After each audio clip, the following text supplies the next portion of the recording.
Hello and welcome to the Tabletop Call-In Show with Adam Bell and Jeremy Gage. I'm Adam Bell of the two of those. You can find me on Twitter at Adam E. Bell. You can find my games at adamebell.games. They're cool. Grasping Nettles coming out soon. You'd love to hear it. Jeremy, what's up? Who are you?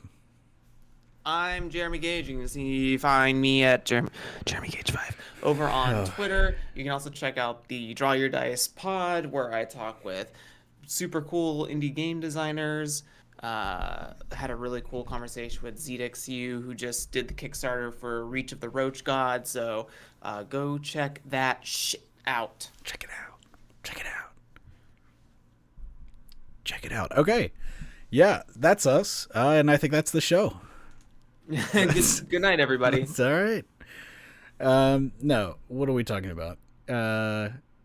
What do we do here? Talking about talking to people. Right. It's a call-in show week, so the queue is open. Let's see if the chatbot works today. It always just decides. It sure does. To call in, join the Discord, and follow the steps there. Or not, you know. We've proven on the other weeks that we could just chat for an hour. So if you don't call in, we'll find our own damn content. I don't know. Please call in. Yeah. It's fun talking to you. Yeah, we're scared. Don't make us do it. Don't make us have to change our name is the thing. Yeah. Like if people stop calling in and it just becomes us Table talking, that's a Talk whole show? right. Yeah, I've seen you've been, I don't know if it's been on purpose, but you've been flirting with that name like on Twitter. Have I? At least once I saw you said the Table Talk. Flirting with it one time. It was like the Table Talk show. I don't know. Because Table Talk is not bad. Every morning, I wake up, have my shot of gin, eat breakfast. Wait. Then my shot of whiskey, then coffee. And Hang on, Jeremy. This is a different show now. I'm lubed up. We have to talk to you about your gin and whiskey in the morning habit. What? That's a lot to just. What's your morning routine? Oh, boy, I don't have one. I'm not a big routines guy. How about you make one up at this moment? Okay, great. What's your ideal morning routine? The ideal morning routine, I spring out of bed at exactly 8:36 a.m.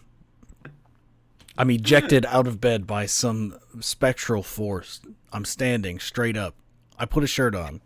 I walk out of my room. I feed my cats because they're screaming. That one's real. I go for a 15-mile run. It takes me 15 minutes. I stop at Aldi on the way home. Wait. I buy the vegan chicken patties. I eat the whole box as I walk home. They're still frozen. Why aren't you in the Olympics? What's happening? Getting endorsements. What's after that? By that time, yeah, it is 9 o'clock p.m. a.m. Nope. Shit. I sold myself down the river. It's 9 p.m. now. I go to bed and do it again all in the morning. Rise and grind. Rise and grind. That's how we make money. I wake up at 5 a.m. I drink coffee. I check all of my stocks. It's now 5:30. I log into all 16 different crypto exchanges that I currently have currency on. I check on my drop shipping. I hit the gym for 3 hours. I come home. I upload a new blank PDF to Etsy and I'm call just it a now journal. eating breakfast. It's a steak. It's a T-bone steak. Mm-hmm. With or without the egg? No. What? It doesn't really count Science as breakfast. has proven that eggs are high cholesterol, according to my Sigma Male newsletter I follow every morning. Is this a keto show now? What?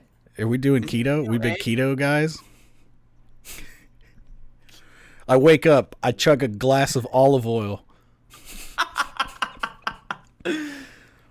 There was a period for a while where I was like doing the oil rinse thing like every couple weeks because I was. Mm-mm. It works. It's like a thing.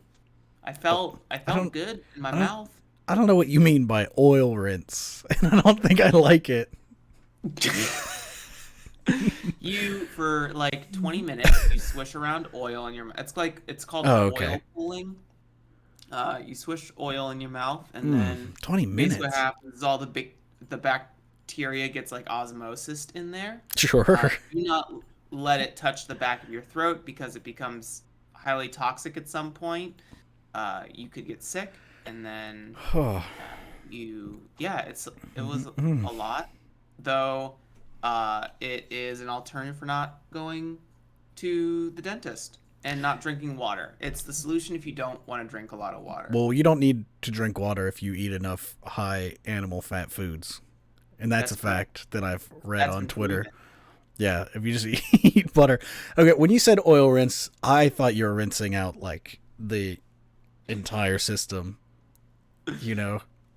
Yeah. Like I immediately recoiled.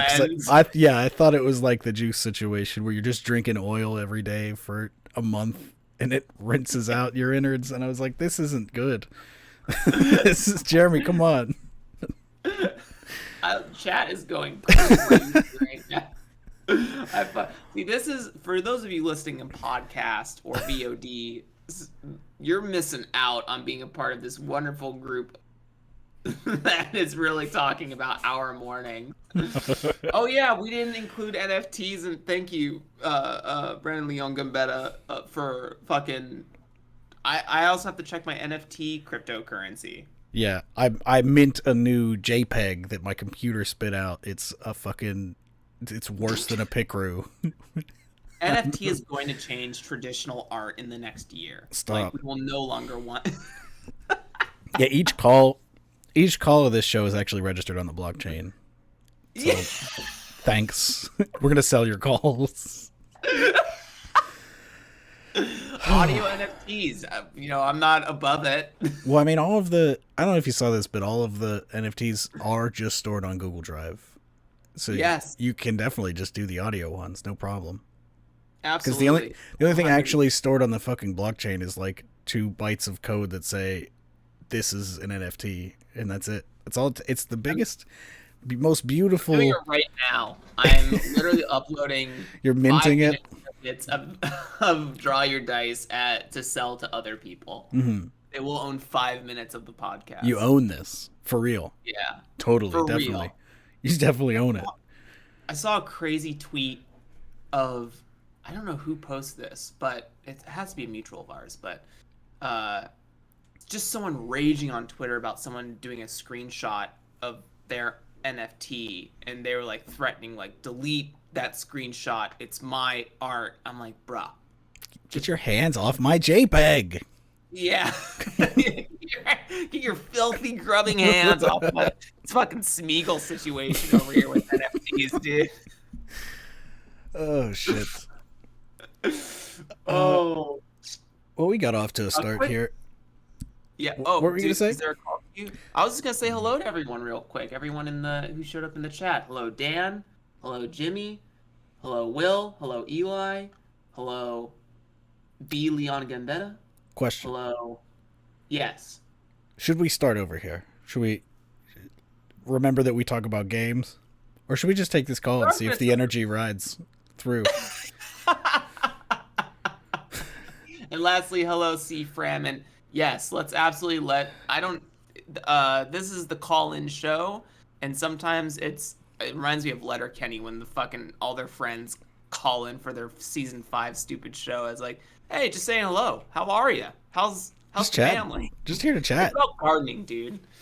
Just chat. Bring in Will. Get Will the fucking. Yeah, we've got Discord user and friend of the show, Will Yobst, in the waiting room, and I'm dragging them up now. I like to do that so that if Will's still watching the feed, there's this preparation time. And hello. Hey, can you hear me okay? Sure can. Yeah. Crystal clear. Crystal clear. Hey, like Will. In the room with us. Will Yobst here. Wondering if you two are good. We're so good. I mean, I've been up since 4:00 this morning, and I've already completed 3 days of work. Jeremy. Hang on.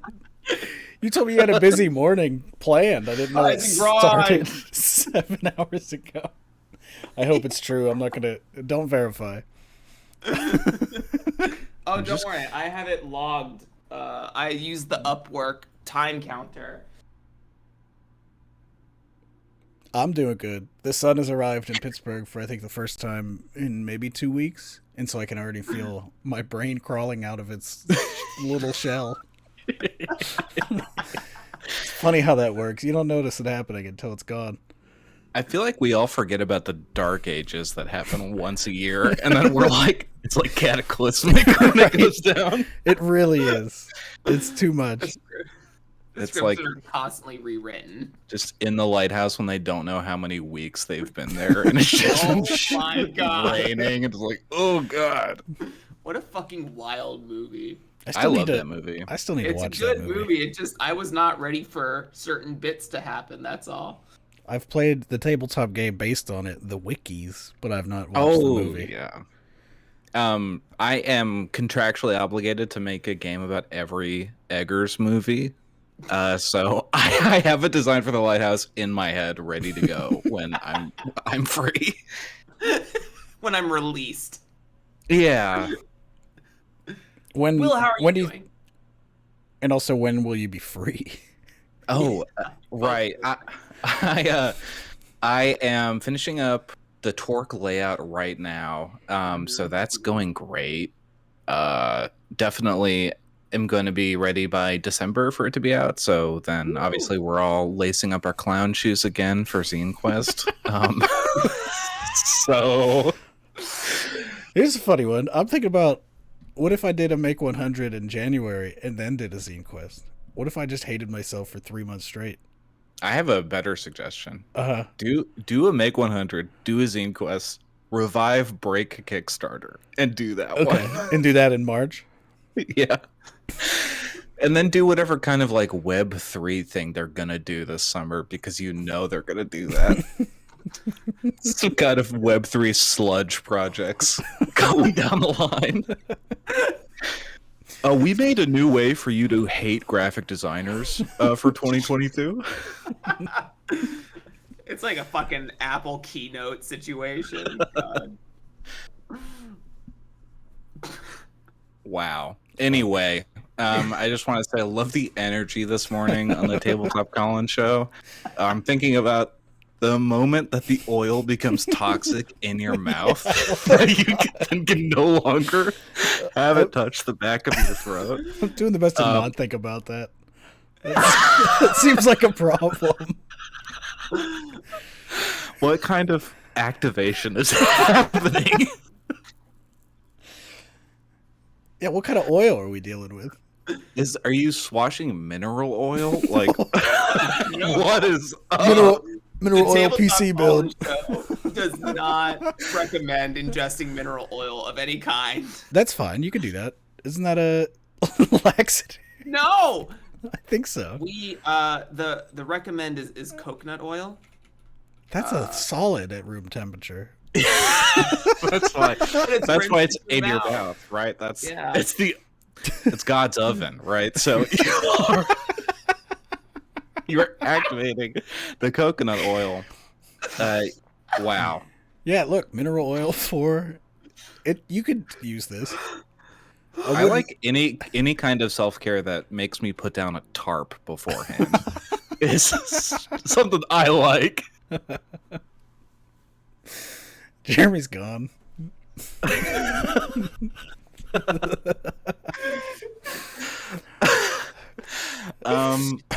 So I've got a topic I wanted both of your thoughts on. Are you sure? If you wanted to go into game design, if not, I'm happy Let's just go. to hang out. No, rise and grind. I've already completed 18 projects today. Stop it. Talk about it. I've already upworked my downstream this morning, so it is near the end of November, which is a nightmare, but also it means the God, near the end. Tech Jam LifePath thing that the Brain Trust does is coming to a close. So I wondered what your two's thoughts on life path systems are and stuff like that. Me. Point at me. I got what- a solo question last time, so this is you start. That was 2 weeks ago. It doesn't really count as last time when we do a whole episode between hand. I think life paths are cool. I think I want to make one, but just don't have the time to do it now. But excited to see what people come up with. But the reason I want to make one is like one of the games that I'm working on, which I eventually pivoted to skill tree. Like Cool. I was originally like, what if I did life paths? And then I was like, that would take a lot of time. What is a skill tree but a forward-facing life path? It's like a life path without the because there's definitely some interlap there, right?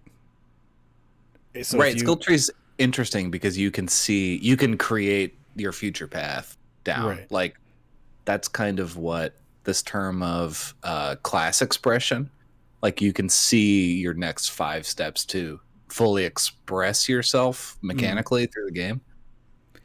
Right, yeah, where you have a goal, you have a fully mechanical goal in mind and you want to go there so that you can get a new button to press on your character sheet. I can It's a make really the cool button. sniping action. Yeah. It's usually something like that. But yeah, so like a life path to me feels like it takes the idea of a skill tree and obfuscate. I don't know very many life path systems, so the one I do know is made by a person that no longer works at Kickstarter. we'll leave it there. The artist formerly known as head of games. More like burning bridges. Hey. Oh, So I kind of see the life path system as a like obfuscated and then narrativized skill tree where you're less incentivized to be like, oh, I want the big sniper button on my character sheet, and more to be like, I want my character to have served time in the fantasy military so that I can have a sniper. Right? So I may Like- take a sniping action. I sorted my military jets for 90 years and died. So I may snipe as a pre-action. Traveler is wacky, huh? I do. I need to get What my a hands on wacky Traveler so I can just embed it deep into my brain. Traveler's got this thing where they released basically a source book / scene for every alien that they made up, and it includes a linguistics section. Great. So there is a random table array to create a word that alien would say. And that is a little game you could play for up to 45 minutes to make one 12-syllable word. Numbers choose.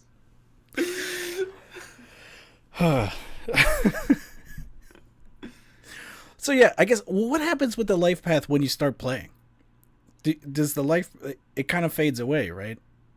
Yeah, it goes. It's like a defamiliarized character creation that just in the classic examples they just disappear. But I feel like there's a ton of we talk about on what will then come out in this week's episode of the Brain Trust podcast with Adam Bass and myself. We talk about playing the life path as a series of heists.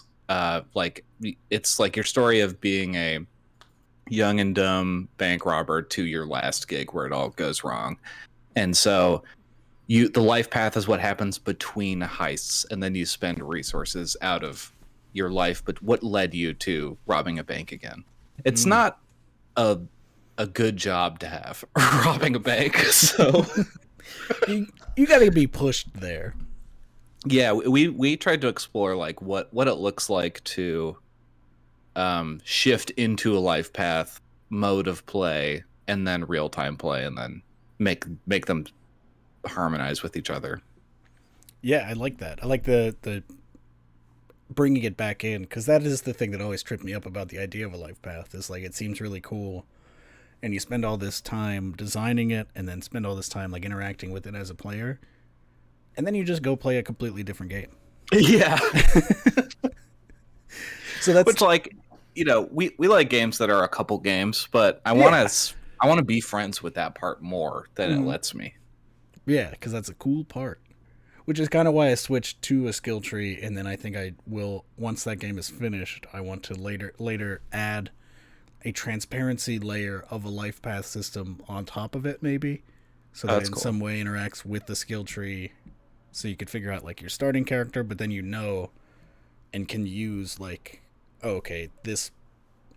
If I go this way, like if I wanted to get to there from character creation, this is the life path, and so it gives you kind of like a narrative guideline on how to get around on that skill tree. I don't know. It's still a twinkle in my eye, but we'll figure it out. I like the idea of a game that fully acknowledges that there's no free will and that the life path is set before you, and you explore that in play. I think RPGs is a cool place to do that. Being like famously the most sandbox way to play a game. Like, what if you knew that there were 5 bullet points of your life that you have to do to complete the arc of your character? Right.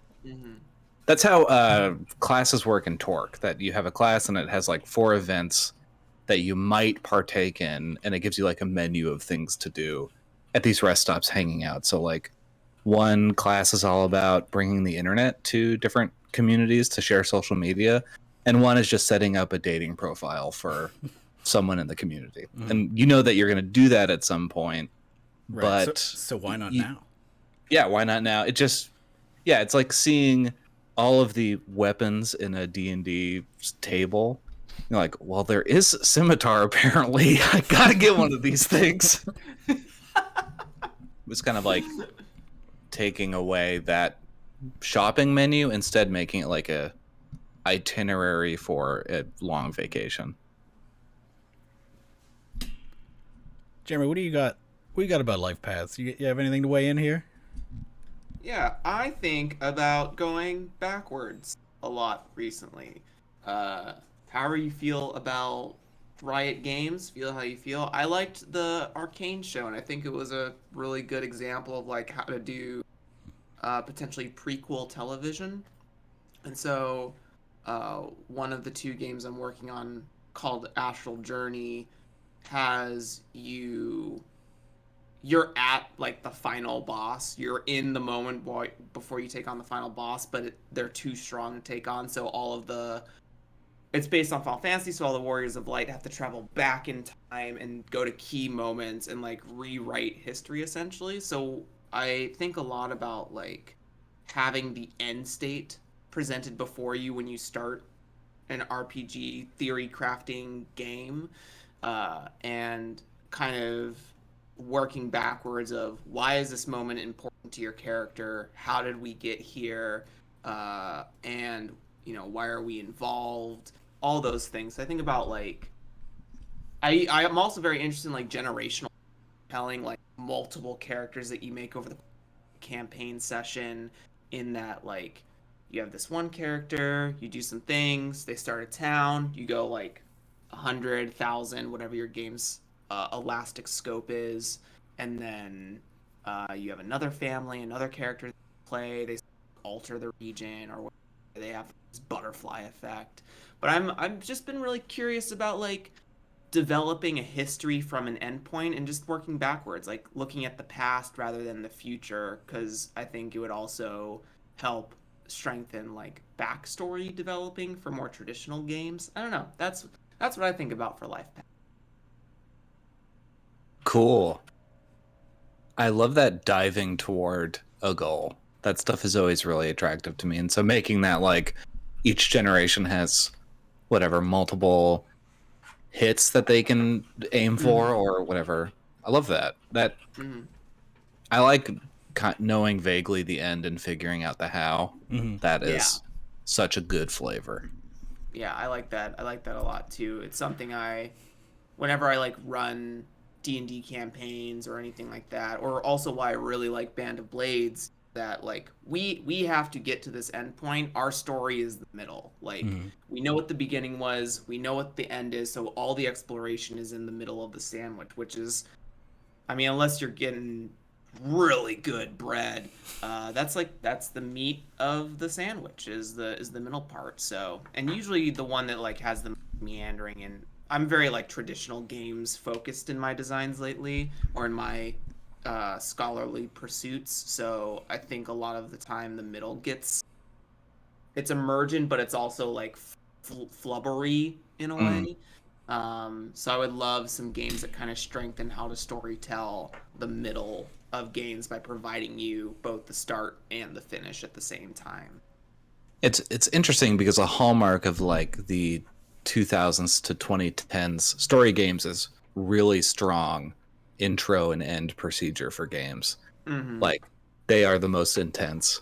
And it's interesting to see like the wax and wane of that technique of playing a story game or something like that. Using those, like I feel like Session Zero came out of that sort of story game style play. That trad play then was like, what if we did respect each other's time?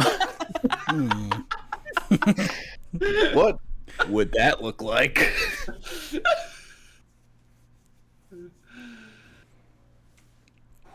Well, that was my question. I think I'll hop off to let other people get on, but thank you so much. Yeah, thanks for calling in. Great talking to you. Do you want to? Thanks, Will. We've talked about Torque and also the Brain Trust. Would you like to chat about those one last time, or?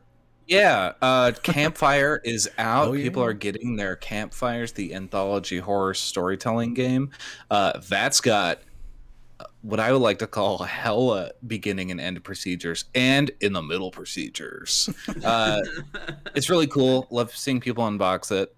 It's available at worldchampgames.io. I believe that's the website. You'll find it with any combination of those. Torque's at pre-order at goodluckpress.co, along with a lot of other stuff. Check it out. But otherwise, thank you both so much for having me. Of course. Talk to you later. Peace out. I will. Gone. It's interesting because I just wanted to talk about something real quick because I was thinking about Burnt Champagne, which for the viewer, that is my eventually upcoming game about, it's like an episodic TV style story about rich families that is broken down into basically 30-minute chunks of gameplay. And I had the idea the other day that I wrote down in like a hurry, like, ooh, that's good. That at the beginning of each episode, or at the beginning of each, I think, season, I want each, which is a session of play, I want each player to be like, this is a thing I want to see happen. Like a long-term thing. So like, if you've got, you know that one character is going to be a villain, it's like, I want to see this villain like take care of some grand plan. And it's like a fully GM-less, nobody has a specific character thing. So it feels like that's a great way to work in like motivations for players to like guide the story towards each other's goals. I'm excited to to check that out at some point. To write it into my, I'm excited to check out my own thought sometimes. Well, I want to play it, you know? Yeah. Not too many games that we're making, not enough time to even play them, which makes sense because can really only make one at a time, not Can 6. Will I work on my trad adventure, fucking Metroidvania as well?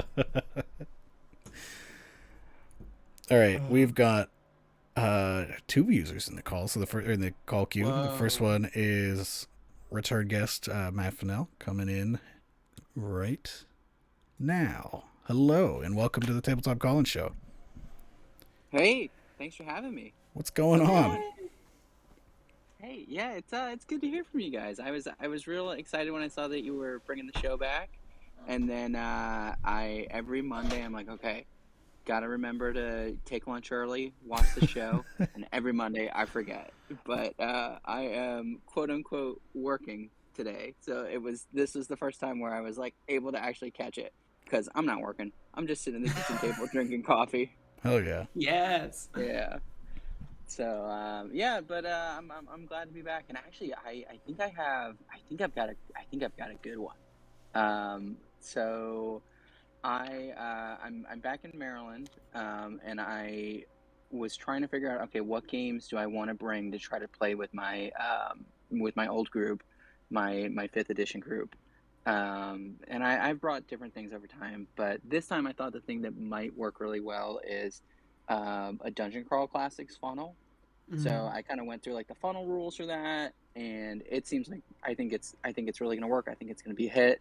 I picked up just one of the classic funnels, and then the day that I was getting ready to leave, in the mail arrived a Kickstarter reward from Zine Quest last year called Blackout in Crater Valley, which is a it's called a VHS era slasher RPG by someone called Zog. And it's just a Dungeon Crawl Classics funnel, right? Like, it's not a hack of the DCC rules. It's like, it's a funnel for that game without the rules changed. But it's like, hey, instead of being, a classic 70s magic dungeon that we're sending these people into, it's, hey, you're a bunch of teenagers in a town and there's a slasher with a chainsaw killing people. And I thought that when I backed it, I was positive that they were going to be all right. Well, surely they'll have to adapt the rules somehow, but like, it's pretty much just straight up. Here's a funnel. Here's tables with teenagers instead of tables with peasants, and that's kind of it. So that got me thinking. I know something that we clown on a lot is like, oh, you can use 5th edition to run anything, right? Just like, hey, this, that, XYZ in 5th edition. But I think seeing something like this almost gets me thinking, like, okay, what are there games where, instead of going through all of the energy and additional kind of overhead that you have to do to like write hacks and come up with custom rule sets, do we think there's any other games where you could just like run something in almost a completely different genre and still almost have it work? Like the example that has jumped to mind for me was something that, when the last Evangelion movies were coming out, I was thinking about, okay, what kind of game would I want to play? What kind of Eva game would I want to play? And I still think you could just play Cobwebs without changing the rules at all into Evangelion and that. So I was wondering have you guys ever thought like, oh yeah, I think this would be a really good game to just run something like that, and I really wouldn't have to do too many changes to it. Jeremy, to you. We used to go back and forth. we used to do that. I remember that. But this is actually really fascinating because I'm running a Band of Blades game that I've famously on the show I've betrayed Adam about many of the that last week. Yeah. Hashtag But betrayal. we're all a bunch of Gundam fans and mecha fans, and so I had the reason I started the Band of Blades game again was because I watched Gundam Unicorn and Gundam Hathaway. For anyone that's a Gundam fan, if not, Gundam is a war story using giant robots. Gundam Unicorn and Gundam Hathaway specifically examine like the protagonist kind of trying to play to both sides of the war and like trying to see both ends. And basically what this is culminating to is that for our game we've basically been reflavoring.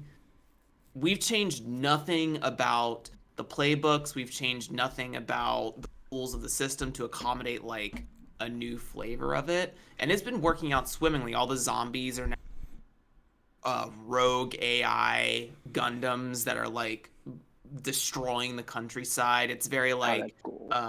Iron-Blooded Orphans, which is very not space lasers, but more like giant slugs, giant slug bullets and stuff like that. Big, heavy like spears and swords, no like energy weapons. And so, I think that Forged in the Dark System has proven to be a game that you don't have a lot of changing, because if we look at Scum and Villainy and Band of Blades, the only thing Band of Blades like adds custom rules wise is changes quality to threat levels, and makes it and does a little bit of writing that makes quality make a little more sense. And then Scum and Villainy added gambits to risky rolls and has like an extra, like an alleviation of the push yourself mechanic.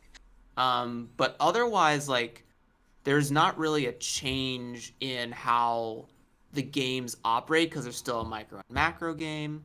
And obviously PBTA has like no one's really like rewritten the rules of Oh, yeah, PBTA that's a good one. games. You know, like we have different flavorings, we have different fictional positioning rules, we have different playbooks, but ultimately the system is the same. Um, like I think about Monster of the Week, I think about Dungeon World, I think about Powered by or the Apocalypse World, I think about and as I like run these games through my head and their rules, I don't really see like how I don't think I've seen any like really big custom rule changes. I think about the difference between like I guess Heart, the City Beneath is a little bit different from Spire to my understanding. I still haven't read Spire, but I believe the resist system is relatively the same. So like I think what it really boils down to is writing. I don't want to say the words system agnostic material because your question is about writing for system. Yeah. But I think there's sort of like an artistic pursuit or scholarly intent to put your thumbprint on a system, like innovate. I think sometimes, and maybe subconsciously, I'm not saying anyone's like, I want to be the next like, God, what a terrible comparison. I want to be the next Van Gogh of like the RPG world, right? But like, that's not necessary, and I think a lot of people have proven that by just creating settings for 5e, creating new subs for 5e without really changing any of the base mechanics. And as you're talking about creating this funnel for DCC, you know, they didn't really change anything. So I think the mentality when it comes to not only like talking about for your question what systems I think are good for just writing something on top of, I think it's also the understanding or the permission that people can get from this show is that like you could write another fiction, another theme, another setting for like Band of Blades and Gundams, Blades in the Dark, but it's not steampunk. It's Sword and Sandals, right? It's you know, Ironsworn, but Starforged, and I know that Sean Tompkins has like Ironsworn is a good like system to do some base stuff on, and even like card games or tarot games, like what we already do it with like games that use blackjack mechanics, right? You're not changing the rules of blackjack, you're just adding theming on top of the elements, right? So like that's also an example of games that you can create supplemental, what do I want to say, fictional rules, fictional themings for, right? I think we're running up against. I'm pretty sure it was during one of Spencer's coffee things. Gila RPG. What does he call it? Does he call it coffee break? Coffee break?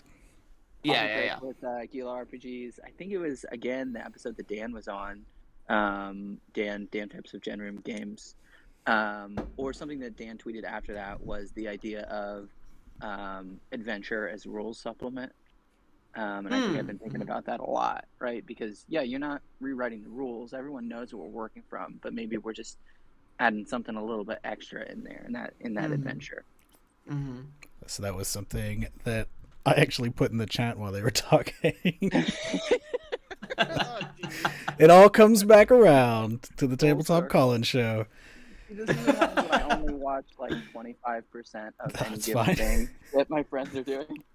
No, they talked about it for a while, so it makes sense. But yeah, I think just back to like the original thing real quick, I do like the idea of not changing the rules because that makes you do a lot of like weird thinking about things. So like running a classic dungeon crawler, but being told like, oh no, actually you are, 70s teens, like that changes the way that you would run an adventure with 70s teens because some of them have bows and you got to be like, well, what is the bow equivalent? Yeah. It says I have a sword. What actually is that? Like, because obviously it's not something you got from the blacksmith down the way in exchange for, something else. But yeah, maybe get a baseball bat from the sporting goods store or a 5-iron. Right. Like, oh, I'm given one spell. I don't know if in DCC funnels you can have a spell, but like in DCC you can. So like, oh, I'm still this 70s character, but I have a spell. What the hell does that mean? Yeah, what is a spell in this right. movie? It's exciting. Is it just some funny device that I have that like is indistinguishable from magic? What's going on with that? Yeah. So I think there's a lot of potential for basically any game to just run it wrong, but don't change anything. Because like I think a lot of the dunking that you mentioned that happens to people that try to force 5e into any given box is like that those people are doing a ton of work to like change the game to do something it doesn't want to do, which like again if you want to do that, by all means go for it, but there's something like magical about not changing a damn thing and then seeing what happens, like you with your mechs in Band of Blades. You didn't change the rules, but everything's different. So then every time that there's something that references that original setting, you got to be like, oh, well, what have we changed here? And it like forces you to do little world building to like resolve the dissonance between your setting and the setting provided in the rules. Yeah. Are you asking me? Oh, was that a question? It was it's a thought. Yeah. You can chime in if you want. No. Yeah, I think there's a lot of cool stuff to be done there. And then the idea of adventure supplements as rule supplements, yeah, it kind of can follow from that. You could do that officially. You could be like, hey, this is now a rule supplement that is an adventure that is like this 70s adventure. And you could either do what was the name of this again? What Blackout and Crater Valley does. And just like, it sounds like not mention it, which rules. You could also do, here's what this means. Here's a table of changes. Like swords are now baseball bats, bows are guns, this, that. Right. But you don't really have to. There's a lot of play that you could do as a designer, which, do it. Yeah, seems like it could be a good idea for a jam. Maybe I'll think about that.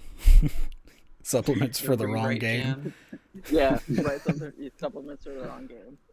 Good name. So, well, it looks like I think you have someone else in the queue, and I know I think you guys only run for an hour, so I will hop out. But like I said, glad that you're back. Thank you for having me.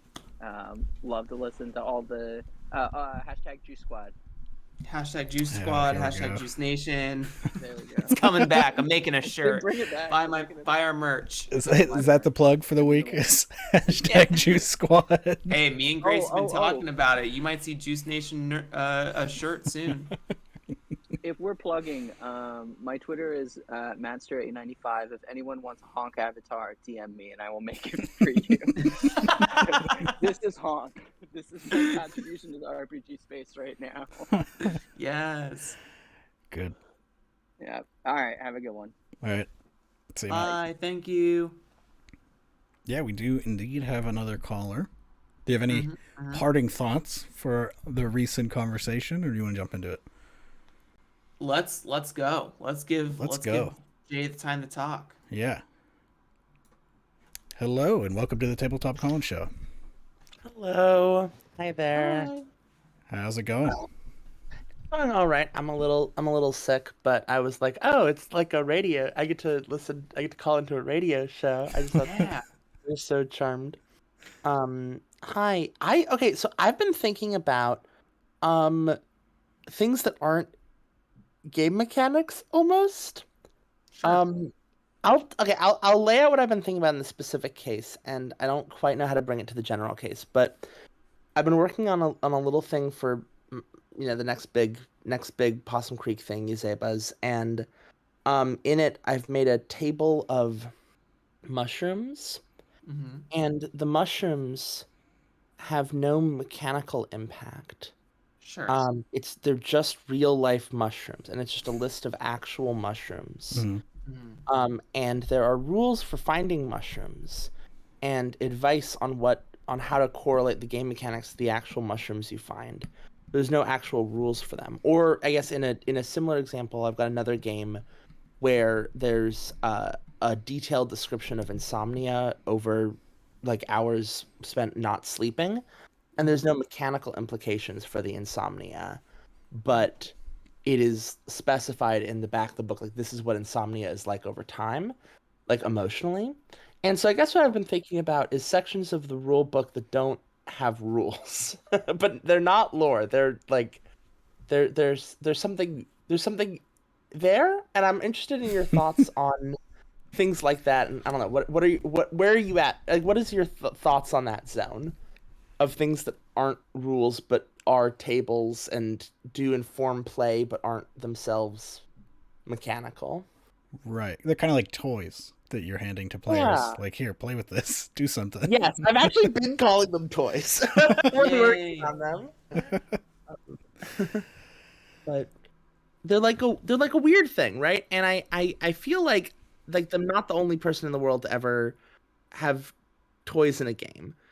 And I'm wondering, is that a thing you've like, I don't know. What are your takes? What are your thoughts? What is I'm into it is my main thought. I think that's cool. I think that's a great way to build setting without like saying, hi, I'm building setting and this is the setting. Mhm. It's like, no, there's a bunch of mushrooms here. There's like, these are things that just exist. Like, insomnia happens and it sucks. You should think about that when you're playing. I'm not going to tell you what it does to your character rules wise, because that's on you to like role play. They're kind of like a little role playing. What's the word? Yeah, they're like a little role playing thing, and Right. like, they it sort of like plays into this concept of RPGs that like other game styles don't have as much. It's not as available to designers of other types of games. This like the players are here to like take everything that you give them and turn it into something, even if it's useless. Like if you put a table of mushrooms in a board game rulebook, it probably would just never get looked at. They'd probably be like, what is this? I don't understand. I'm going to Board Game Geek. Hi, how do I use the table of mushrooms? I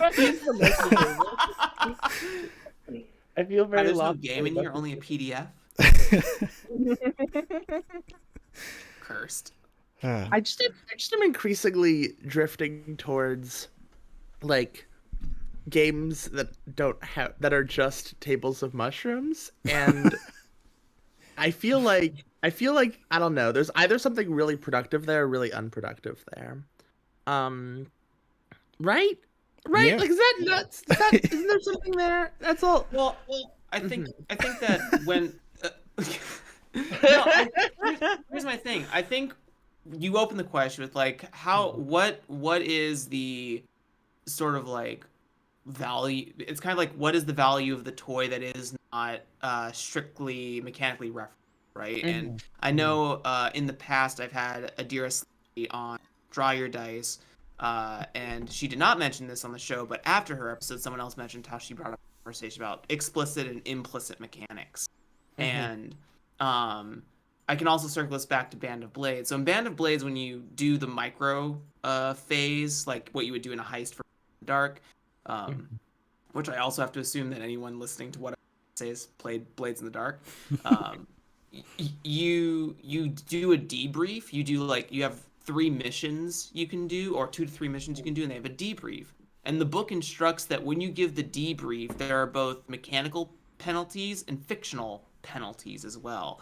So in the debrief, for example, my play group on Sunday didn't pick a mission to fight like this giant mobile armor, multi-limbed Gundam or whatever. And that's the mission they're going to auto fail. They're going to take a penalty from that, and they're not going to. And the description piece is kind of the same as the mushroom table. It has no really like mechanical weight, but it does have like fictional implications, and there's an additional piece to for that specifically. But now in my mind as the GM, I'm like, okay, they did not deal with the thing that came out of the room. It's moving ahead of them, so there's like fictional consequence to that. It's not a mechanical thing, but it's more like, I want to bring the immersion of the world space, responding to the player's choices, right? For the toys conversation, which I think is really interesting, let's take a little like Lego person, right? If I just set a Lego person on the carpet and I want to do some imagination, the world's my oyster, right? Like I can pretend this little Lego person can fly. I can pretend that this little Lego person has a job.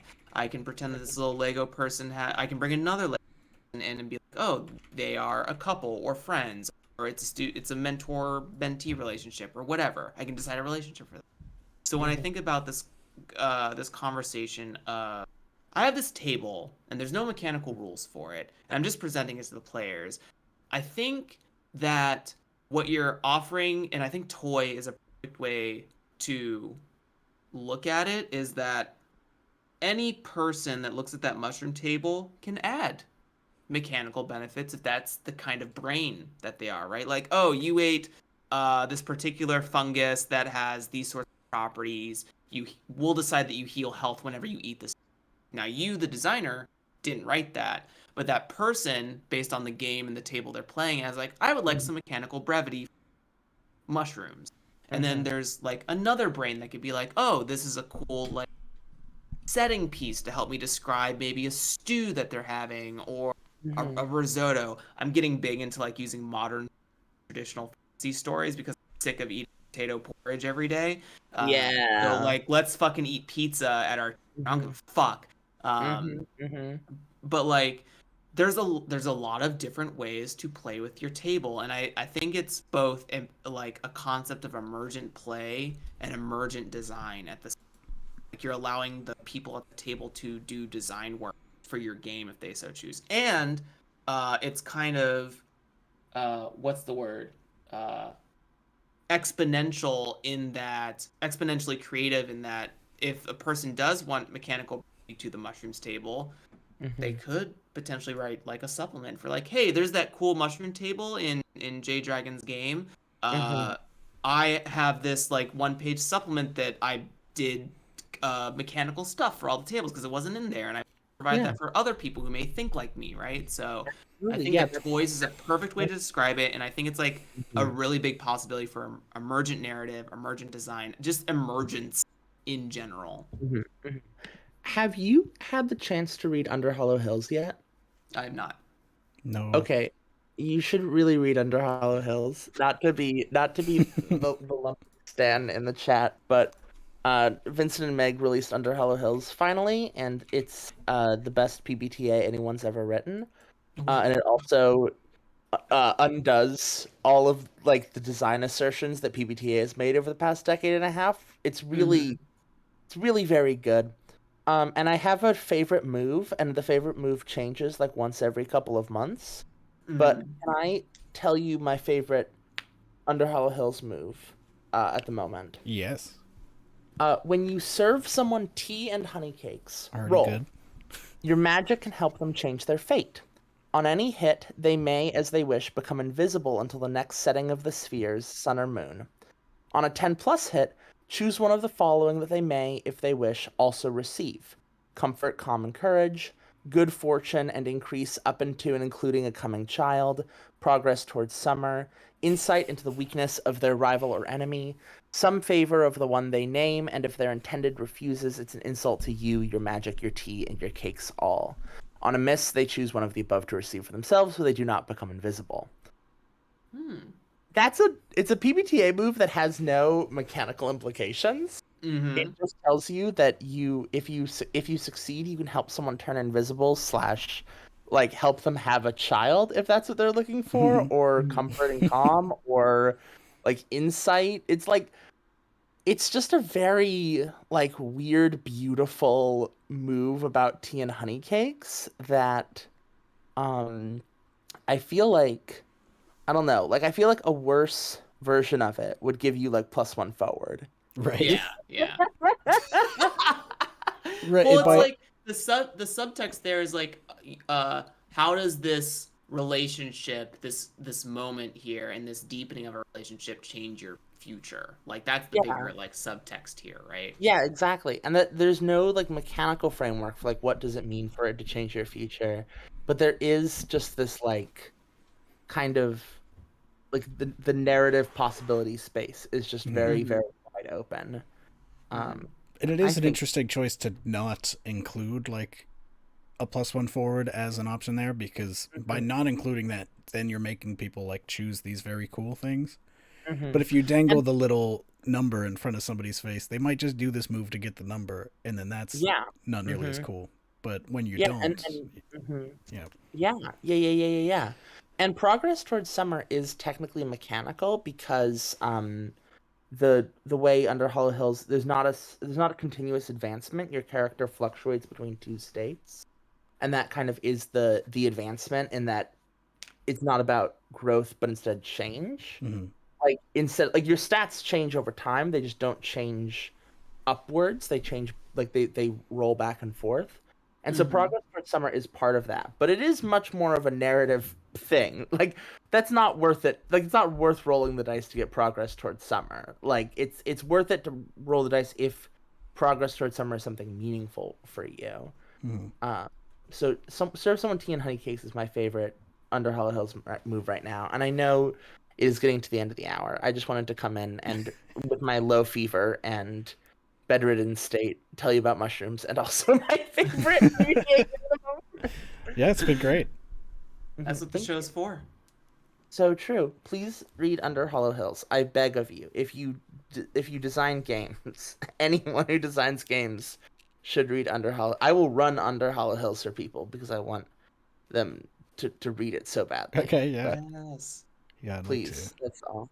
Yeah, I'm really thank bad you. at reading PDFs, so I've been kind of waiting, hoping for the book to come out someday. I know the book is on its way. It's also the sort of game. It's a very dense game because like every single playbook has 4 moves, and there's 15 playbooks, or however there's like a bajillion of them, and then like there's also a bunch of things about a playbook you don't understand how cool it is until you're playing the game. Like there's you get inventory that gives you stuff like.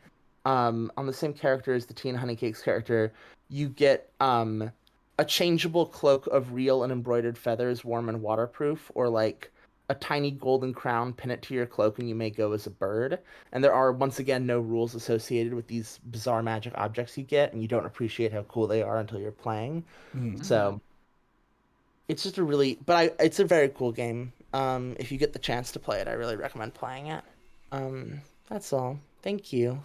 Cool. Take care, everyone. Yeah, thanks for calling in. If you wanted to plug anything else besides Under Hollow Hills, you're welcome to here at the end, of course. Hi. Yuzeba's Bed and Breakfast is coming in a few months. Keep your eyes out. That's the game with the mushroom table in it. Follow me on Twitter, I guess, or I don't know. You don't have to. You can just find. You'll get ads for it. Bye, everyone. Awesome. Bye. Peace out. And that was Jay Dragon of Possum Creek Games as well, because I don't think we asked Jay the name at the top. And that does indeed take us to the top of the hour. Jeremy, you have any parting thoughts, parting wisdom, parting? What are we doing next week? Real quick, because for the viewer, it's already done. For Rise and grind, baby. Oh my god! For the astute viewer that knows our schedule, the first and third Monday of every month, of course, is the Tabletop Call-In Show talk show, where, despite still being called the Call-In Show, we don't take calls, we just talk. The second and fourth, which of course today's the fourth, is the Tabletop Call-In Show call-in show. And then the fifth Monday, which happens to be next week, is the bonus show, which is whatever we want to do. So Jeremy, if you had any idea you wanted to tease, or maybe we should probably talk about it off the air. Maybe. Sure. Let's make a false promise that we may or may not keep. Yeah. Here's the false promise. At us on Twitter with a food ingredient. Oh, we're doing that. Oh, Christ. What do you think? That's gonna have to be through. This is not gonna be as nice audio, but I'll do it. Who cares? Okay. All right. What were you gonna tease? Let's just tease them both, and then they'll I was gonna tease get. the one where we didn't do the work in front of the camera, but did the same thing. So I don't know what the that two means. ideas are either here it is. We'll leave it up to the viewers to decide what we do here. And then also we'll just decide. Yeah. Also, the we'll viewer's decision is totally not veto binding. that if we decide on Sunday.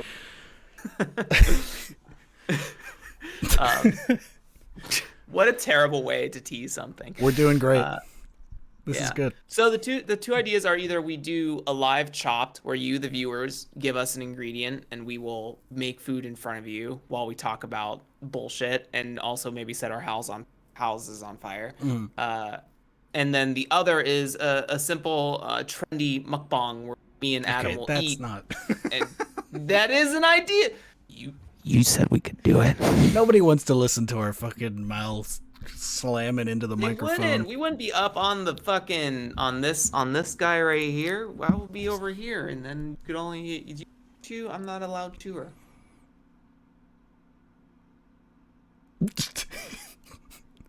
Well, our current idea is something food related. That's the important thing. So if you could send us, I'll just be eating oatmeal for an hour straight. If you could send us one ingredient of your choice, then we will pull. If we do this on Sunday, Jeremy and I will pull together an amount of ingredients which we're forced to go purchase it and turn into a meal on next Monday. Or this just won't happen, and sorry if you wanted it to. yeah, sorry if you really want to see Adam and Jeremy do chopped digitally. I bet it'd be good. Jeremy, I don't know, but I bet you're a good cook, right? I did go to school for it, yes. Right, you were a food guy. Yeah, I cooked for 10 years. Yeah. Professionally. So probably you could I'm not hold your own. bragging, I'm just telling the truth. And my brother cooks, Stigma so me. it transfers. Right, that is how it works. It does transfer through family. Nonas, grandmothers, mamas, papas. Right. Or just anything your sibling does for a career, you are also good at. Yeah, my brother cooks in New York, so like I don't burn my cereal, right? All right. All right. This has been the Tabletop Colin Show, the Colin Show edition.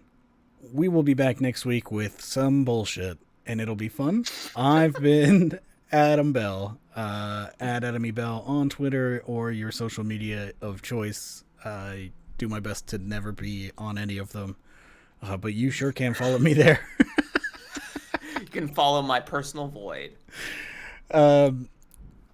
Or you can get my games at adamebell.games. Look out for the upcoming Grasping Nettles. It's going to be really good. Or it is really good, but you'll be able to experience that fact instead of me just saying it's good. Yeah. Anyway, Jeremy? I've been Jeremy Gage. You can find me at JeremyGage5 over on Twitter. You can listen to the Draw Your Dice podcast. Thank you for indulging us in the worst tease to a bonus episode that the viewers should look forward to, but now are questioning our personal existence as a show. Look, they know whatever we do is going to be great. We just can't commit to it now. Because what if... I don't want to be like, we're definitely doing this thing that is logistically... Yeah, we're definitely going to spend $100 on ingredients. Well, I was thinking more like... Episode. No. We're not even Twitch affiliates. Yeah, that's the thing. That's why I don't want to promise it. It's logistically hard. It could be expensive. I'm being honest. It's a big ordeal, but I'm here to try. If someone says, make me an omelet, we will fight about the French style of omelet cooking all day. I don't eat eggs, so I won't fight you. Oh. Or anything that came from an animal.